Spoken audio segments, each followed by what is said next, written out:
Que ce soit dans le cadre d'une négociation ou dans la sphère privée, je suis sûr que tu t'es déjà retrouvé à accéder à la requête de quelqu'un sans trop savoir pourquoi et en regrettant aussitôt après.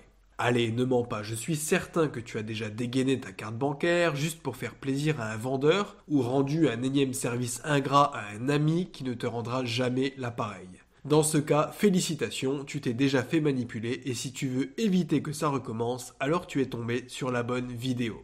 Salut à tous et bienvenue sur eBook, la chaîne de podcast où on vous résume des livres sur le dev perso et le mindset.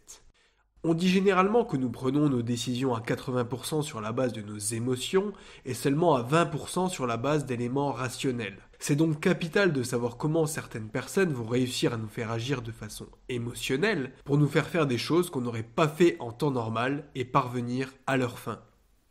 Concernant l'auteur d'Influence et Manipulation, Robert Cialdini, il est professeur de psychologie et chercheur en psychologie sociale en Arizona. Il s'est spécialisé dans la persuasion et la négociation, et il nous décrit dans son livre plusieurs grands principes psychologiques qui influencent la façon dont on prend des décisions. Puisqu'ils sont encore plus efficaces quand ils sont utilisés simultanément, alors assure-toi de suivre cette vidéo jusqu'au bout pour être sûr de les connaître tous. N'hésite pas non plus à la regarder plusieurs fois pour être sûr de bien les assimiler et ainsi mieux gérer les tentatives de manipulation dirigées contre toi.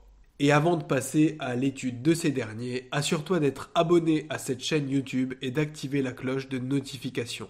Ça te permettra d'être au courant des sorties des prochaines vidéos et ça aide au référencement. La réciprocité ou principe du donnant-donnant. L'application concrète de ce principe, c'est que celui qui reçoit un avantage devrait en offrir un en retour. Le livre raconte une expérience dans laquelle un professeur d'université a envoyé des cartes de Noël à de parfaits inconnus. Simplement pour lui renvoyer l'ascenseur, presque tous lui ont répondu sans même chercher à savoir qui il était ou ce qu'il leur voulait. Si on peut penser au premier abord que c'est une réaction un peu stupide, elle nous montre que lorsqu'on reçoit un avantage, on se sent obligé d'en offrir un autre en retour, ce même si l'avantage initial n'a pas été sollicité. Mais calmons le jeu tout de suite, la réciprocité n'a pas toujours pour objectif de vendre et n'est pas toujours utilisée pour profiter des autres. Elle fonctionne par exemple dans les relations humaines. Si tu accordes ta confiance à un ami, que tu te montres sympathique à son égard ou que tu l'aides pour son déménagement, il te rendra l'appareil, en principe, sans pour autant que cela soit malsain. Dans certains cas, en revanche, la réciprocité peut être utilisée de manière abusive parce qu'elle a une particularité importante, c'est qu'elle n'implique pas la proportionnalité dans l'avantage qu'on donne en retour. Ça veut dire que la contrepartie qu'on est prêt à offrir peut excéder la faveur qu'on nous a faite à la base.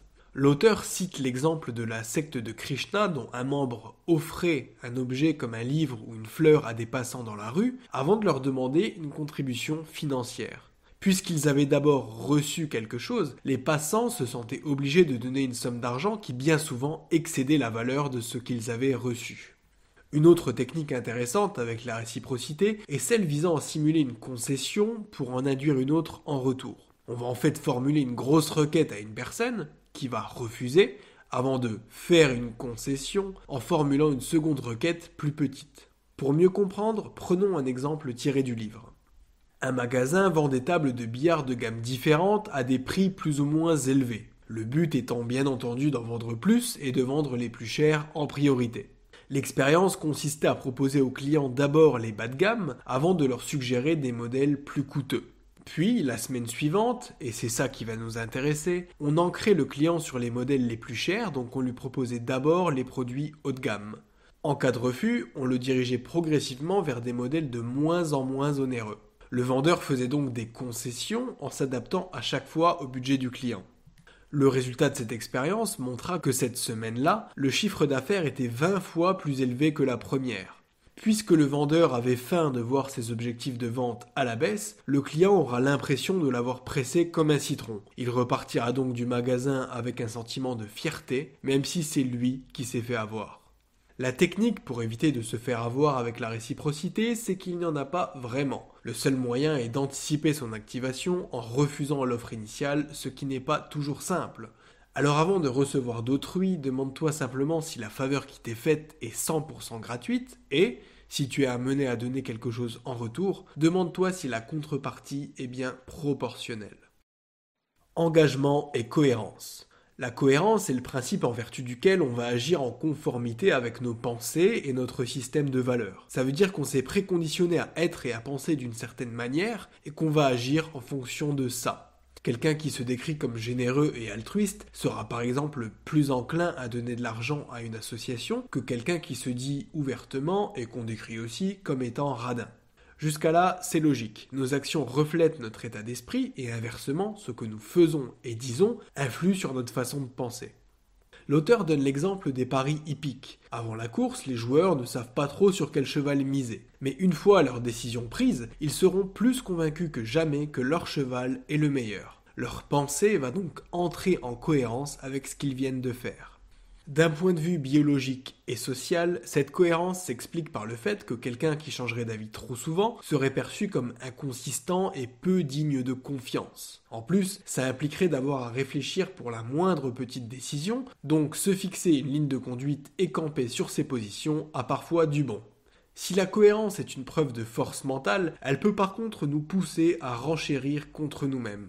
L'auteur raconte par exemple qu'un jour, une jeune femme s'est présentée chez lui pour lui poser des questions car elle enquêtait sur les loisirs des habitants de la ville. La trouvant sympathique et jolie, il a embelli la réalité en lui expliquant qu'il adorait aller au cinéma, dans de grands restaurants ou à des concerts. Il a en fait tout fait pour se rendre passionnant et elle tentera pour finir de lui vendre un abonnement à un pass culturel qui lui offrira des réductions sur ce type de loisirs. Maintenant qu'il avait clamé avoir cette vie sociale bien remplie, c'était trop tard. C'était impossible pour lui de refuser cette offre sans paraître incohérent. L'engagement, quant à lui, c'est davantage une mise en pratique sociale du principe de cohérence. Par exemple, si tu parles à tes proches d'un projet que tu auras davantage tendance à t'y tenir non seulement pour être cohérent avec toi-même, mais aussi parce qu'en le rendant public, tu t'es quelque part engagé à le réaliser. Tu vas donc agir en cohérence avec ton engagement parce que tu n'auras pas envie de donner l'image de quelqu'un qui lâche le morceau trop rapidement. Les engagements sont encore plus forts lorsqu'ils sont écrits. Si tu rédiges un contrat toi-même ou que tu matérialises tes projets sur papier, tu seras plus enclin à agir conformément avec ce que tu as écrit. Et ça, c'est bien un conseil qu'on retrouve dans presque tous les livres de développement personnel.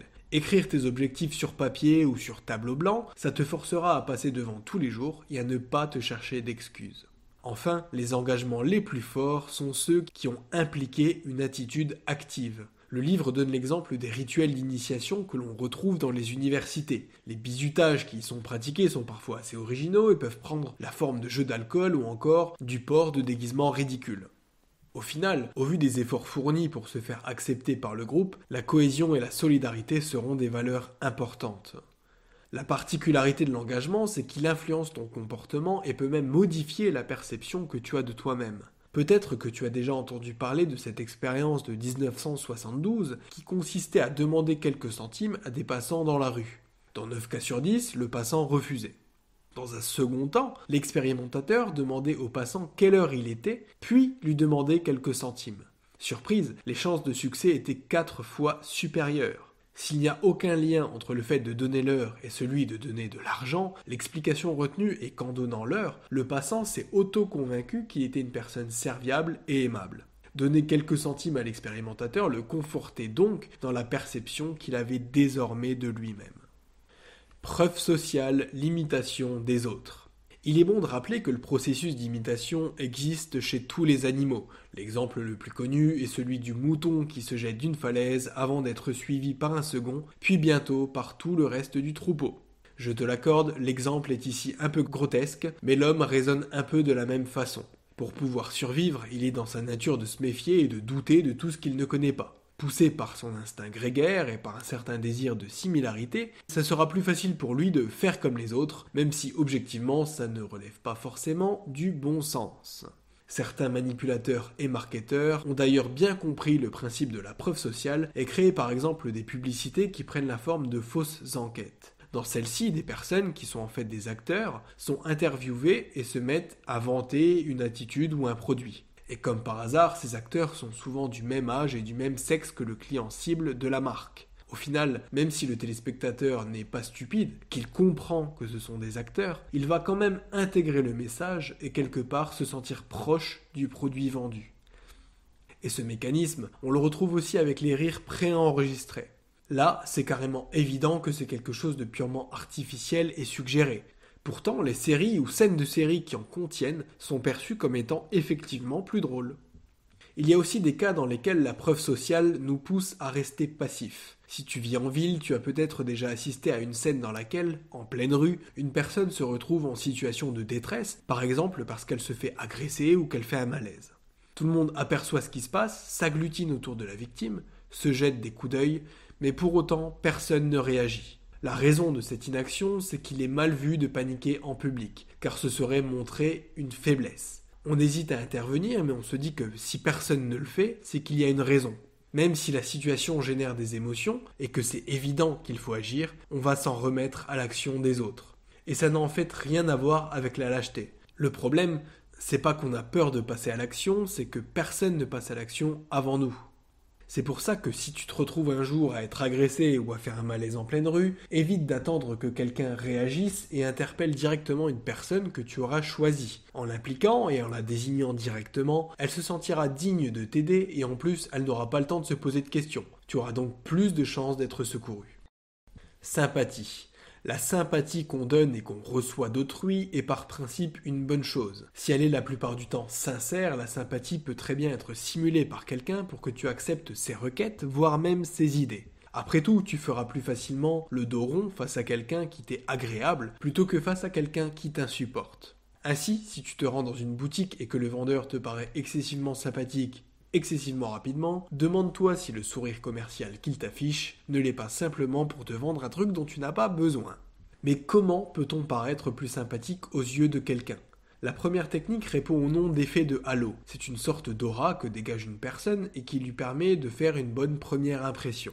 Cette aura est en fait très souvent basée sur les éléments extérieurs que laisse transparaître la personne en question. C'est peut-être injuste, mais les personnes au physique attrayant ont plus de facilité dans la vie et sont, à tort ou à raison, jugées plus dignes de confiance. On leur prête alors une intelligence supérieure et des bonnes intentions qu'elles n'ont pas forcément. Rappelle-toi de l'anecdote de la vendeuse de passes culturelles. C'est parce que l'auteur l'a trouvée jeune et jolie qu'il s'est retrouvé à vouloir extrapoler sa vie sociale.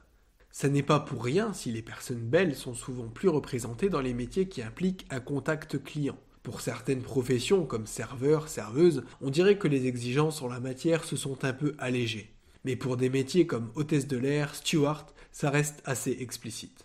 Certaines statistiques démontrent même que les salaires des personnes belles sont plus élevés et qu'elles sont même favorisées dans le milieu de la justice. Une expérience citée dans le livre révèle que les auteurs d'infractions sont condamnés moins lourdement s'ils ont un physique avantageux, de même que les victimes d'infractions, au physique moins généreux, perçoivent en moyenne moins de dommages et intérêts.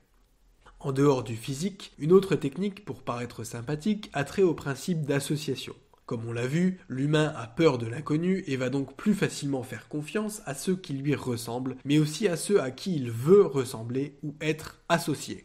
C'est une réaction inconsciente et pas forcément logique, mais crois-moi, elle fonctionne. Ainsi, l'utilisation d'une célébrité appréciée dans des publicités pour parfums permet aux vendeurs de booster ses ventes, quand bien même la star n'aurait rien à voir avec le monde de la parfumerie. L'autre exemple est celui de certaines marques de voitures qui utilisaient et utilisent encore des mannequins dans leurs publicités.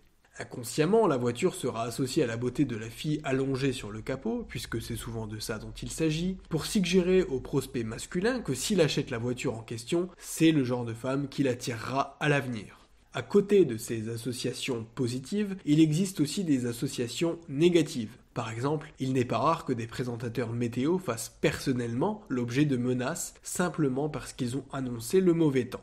Même s'ils ne sont pas la cause de la chute des températures, ils sont porteurs de la mauvaise nouvelle et y sont donc associés. C'est la même chose pour certains acteurs qui reçoivent personnellement des insultes et menaces parce que le personnage qu'ils incarnaient à l'écran était tordu. C'est par exemple l'une des raisons pour laquelle Jack Gleeson, l'acteur qui jouait Joffrey Baratheon dans Game of Thrones, avait décidé de stopper sa carrière après le tournage de la série. En conclusion, la sympathie, la similarité et le principe d'association agissent à notre insu et il est difficile de les combattre. Méfie-toi simplement de la prétendue sympathie de ceux qui ont quelque chose à te vendre et à l'inverse, ne te fais pas avoir par le principe d'association. Autorité. On l'a dit et redit, pour des raisons de survie, l'humain est programmé pour avoir peur de l'inconnu et pour chercher un maximum de confort et de sécurité. En conséquence, il se soumettra plus volontiers à l'autorité d'une personne s'il la juge plus compétente que lui dans un domaine ou qu'il la juge plus apte à régler des problèmes. Par exemple, une personne titulaire d'un titre comme le titre de docteur, de policier ou encore d'avocat sera jugée digne de confiance, peu importe la nature de sa requête. On aura plus tendance à obéir à ces figures d'autorité même si elles nous demandent des choses tout à fait exagérées. Si tu es quelqu'un de curieux, tu connais peut-être déjà l'expérience de Milgram de 1963. Dans cette expérience, on faisait venir un cobaye, donc quelqu'un comme toi et moi, en lui indiquant qu'il participerait à une expérience scientifique sur le lien entre apprentissage et punition.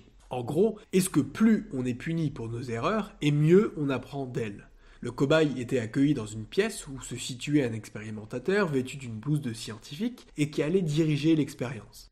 Derrière une vitre se trouvait un élève à qui le cobaye était chargé de faire retenir une liste de mots. Donc il devait lui faire répéter dans l'ordre et à chaque fois qu'il se trompait de mots, l'expérimentateur demandait au cobaye de lui infliger une décharge électrique d'intensité croissante. Plus il y avait d'erreurs, plus le voltage était élevé.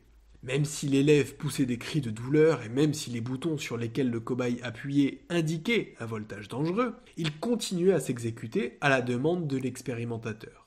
L'expérience s'arrêtait seulement après un refus répété du cobaye ou après avoir atteint la décharge maximale qui était de 450 volts. C'est seulement à ce moment-là qu'on annonçait au cobaye qu'en fait tout ça était faux et que c'était lui qu'on testait. En fait, l'élève et l'expérimentateur étaient des acteurs, les décharges étaient factices et le but de l'expérience n'était pas de tester l'apprentissage de l'élève, mais bien le degré d'obéissance d'une personne lorsqu'elle se retrouve face à une figure d'autorité. Ici, cette figure d'autorité, c'était donc l'expérimentateur. Une autre forme d'autorité qui peut exister est celle qui a trait à l'apparence physique. En dehors de l'effet de halo qu'on a déjà évoqué, le port d'un costume officiel peut renforcer l'autorité que confère un titre. La robe d'avocat, la blouse de médecin, comme on vient de le voir, ou encore l'uniforme militaire en sont des exemples. De la même façon, une tenue formelle comme un costume cravate en imposera davantage qu'une tenue plus modeste, puisqu'elle renverra l'image d'un certain statut social et d'une certaine sobriété. En l'absence d'un titre, et donc d'une autorité réelle, l'autorité apparente compte beaucoup. Un des autres éléments de l'autorité apparente est la taille. Si tu penses encore qu'il n'y a pas que la taille qui compte, dis-toi bien que dans le monde sauvage, le plus imposant en taille est considéré comme le plus fort. C'est pour ça que certains animaux font en sorte de paraître plus gros lorsqu'ils voient un assaillant. Historiquement, on constate que beaucoup de personnes de pouvoir sont de grande taille et qu'à l'inverse, quelqu'un qui a effectivement du pouvoir sera perçu comme étant plus grand qu'il ne l'est en réalité. C'est ce que démontre une autre expérience que cite le livre. Un intervenant se rend dans différents établissements scolaires. Il prétend être envoyé par une université, mais pour chaque établissement, il se présente sous un statut différent, tantôt stagiaire, tantôt professeur, tantôt titulaire. À la fin, on demandait aux élèves concernés d'estimer la taille de l'intervenant. Et tu l'auras compris, plus son statut social apparent était élevé, plus sa taille était estimée à la hausse. En conclusion, si une personne sollicite quelque chose qui te paraît incongru, demande-toi si elle a ou non l'autorité nécessaire pour le faire, et si la demande qu'elle formule est effectivement dans ses attributions. Pas de méfiance excessive toutefois, la plupart des personnes qui détiennent un titre n'abusent pas de leur pouvoir. Et si une personne en impose seulement par le biais de son apparence, demande-toi comment tu aurais réagi avec cette personne si elle ressemblait à toute autre chose. Rareté. Le mécanisme de rareté joue sur notre aversion à la perte. Perdre un avantage est moralement plus éprouvant que la non-réalisation d'un gain équivalent. En gros, on préfère ne pas gagner 100 € que l'on n'a pas encore, plutôt que de perdre 100 € que l'on a déjà. La rareté implique que l'on trouve plus attrayant un objet ou une situation une fois qu'elle a été rendue peu disponible ou peu accessible. C'est par exemple quelque chose qu'on retrouve chez les groupes de jeunes enfants. Il y a plein de jouets dans la pièce, mais dès lors qu'un des enfants se saisit d'un jouet, les autres autour se mettent à tous vouloir l'utiliser eux aussi parce qu'il est perçu comme étant moins accessible. Les vendeurs ont bien compris cette mécanique et joueront sur des offres soi-disant limitées dans le temps et sur des difficultés supposées d'approvisionnement pour te pousser à moins réfléchir et donc à prendre une décision d'achat rapidement. On te fait passer le message selon lequel si tu ne saisis pas ta chance d'acheter le produit maintenant, alors quelqu'un d'autre la saisira à ta place. En affaires, on retrouve bien souvent une combinaison des deux avec des offres valables seulement quelques temps et dans la limite des stocks disponibles. Si jouer sur ce comportement consumériste peut paraître stupide, ça ne l'est en fait pas tant que ça. Pourquoi crois-tu que certains propriétaires font visiter leur appartement à plusieurs candidats à la location le même jour, à la même heure? Le bien apparaîtra plus rare, plus beau, ce qui va accroître le nombre de dossiers déposés, voire même permettra de le louer un peu plus cher. Après tout, c'est la rareté qui fait le prix. Une autre variante intéressante de la rareté est ce qu'on appelle la réactance. Elle implique que si on nous accorde un avantage, qu'on nous retire ensuite, alors on lui accorde plus d'importance que si on n'y avait jamais eu accès. On va ressentir une sorte de manque. C'est pour ça qu'on nous incite à goûter gratuitement au confort qu'offre un produit pour mieux nous le vendre au final.